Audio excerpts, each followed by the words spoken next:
Hey, hi, you're here. Welcome to Fitech. Thank you very much for joining us today. You remember there was a time when people used to say that the era of professional cameras might end because the smartphone cameras are getting better and better every day. Well, here we are in 2022. The smartphone camera brands are doing some of the best sales of their entire lifespan. 2021 was a very exciting year for cameras. We saw some of the best camera systems of all time, be it the Sony A1 or Nikon Z9. And there were some other camera systems also which encourage the beginner to get into photography and videography. And in today's video, we will be discussing about top 5 most anticipated cameras of 2022. So without wasting any time, let's get into it. At number 5, we got the Canon EOS RP Mark II. The EOS RP Mark I was an excellent camera for anyone who wanted to get into the world of full frame. It had around 26.2 effective megapixel count sensor. It had the Canon's famous dual pixel autofocus system, and it had face tracking with eye autofocus. The major problem with the EOS RP Mark I was that it used to apply a 1.76 crop every time you shot in 4K, and also you didn't have an option to use the dual pixel autofocus system in 4K, and it did 50 fps of 1080p. But the price really justified these specs. It was a great camera for the price what we were paying. With the upcoming EOS RP Mark II, I don't think they're going to make much changes in the 4K realm. I think we will still see the 1.76x crop, but I think they will allow us 120 fps of 1080p, which will be excellent.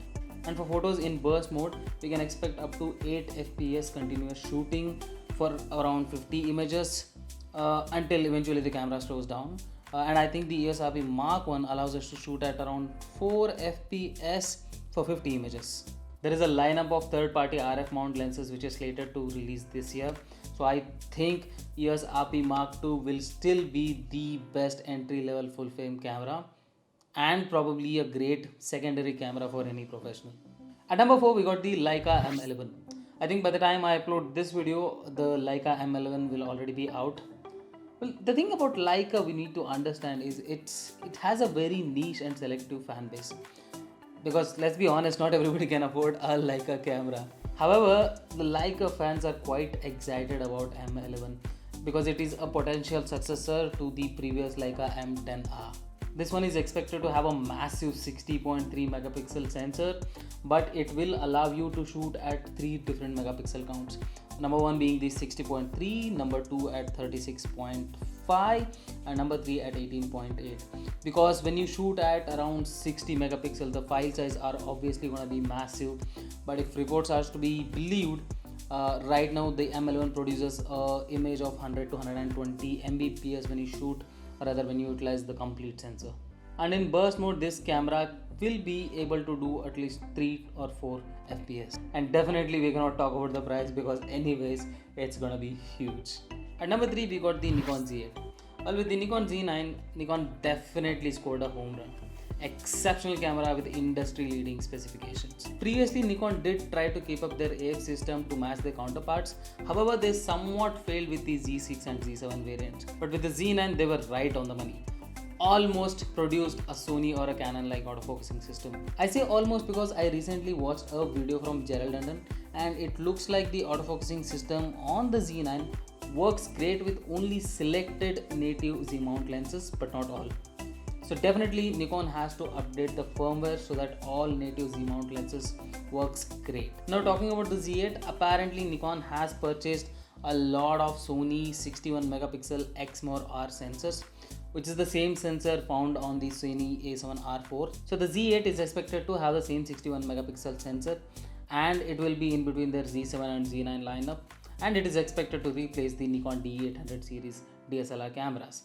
It will be very interesting to see how Nikon is going to do the same sensor, because the A7R5 was somewhat a miss, mainly because of the speed, which we will get into in a minute. So after Z9, any camera which is coming from Nikon will be highly anticipated, and in my list Nikon Z8 is on the top.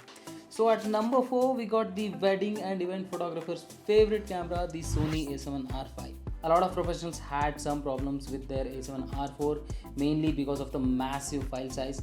It was producing a single file at around 100 MB, which is massive.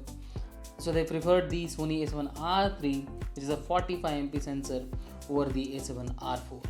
It was quite obvious that they were looking for a worthy successor to their A7R3.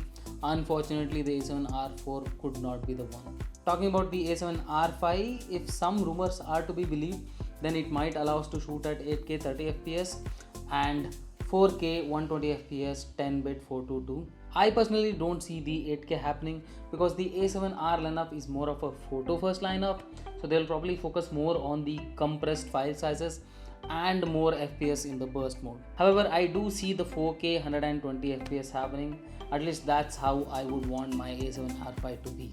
Definitely one of the most anticipated camera of 2022 and hopefully will release at the end of November.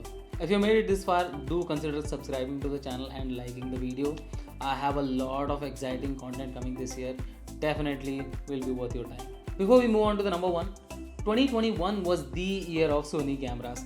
They had their flagship A1 released and probably one of the most anticipated camera of all time, Sony A7 IV, also got released in 2021. And in my opinion, 2022 will be different.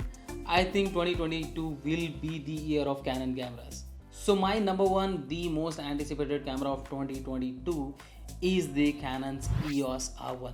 With the Sony A1 and Nikon Z9, we already know what best these two camera companies has to offer, at least till now. But the Canon is yet to unveil their monstrous EOS R1. I am not even going to talk about the rumored specification for this camera. Some says 85 megapixel sensor, some says 100 megapixel sensors, some says 8K 60 feet 10-bit 422. Just imagine the file size. They are gonna be huge. I personally would like to see the sensor size at around 50 megapixel and with 8K 30p 10-bit 422, and it might give us 4K 240 fps. Some people want the body to be more like EOS R3 and some people want the body to be more like EOS R5. I personally think it's gonna be more like EOS R5 and with obviously better heat management, because let's be honest, the EOS R5 was literally a hot mess. If EOS R1 has to be the best hybrid camera, then it has to have a better, if not the best, heat management system. So that's it for today, guys. Thank you very much for tuning in. Let me know which camera system are you most excited about and which is your current favorite camera system. I have an upcoming video about the most anticipated APS-C camera as well as the most anticipated smartphone camera for 2022. So make sure you're subscribed to the channel and hit the bell icon. That's it for now. See you in the next one. Bye.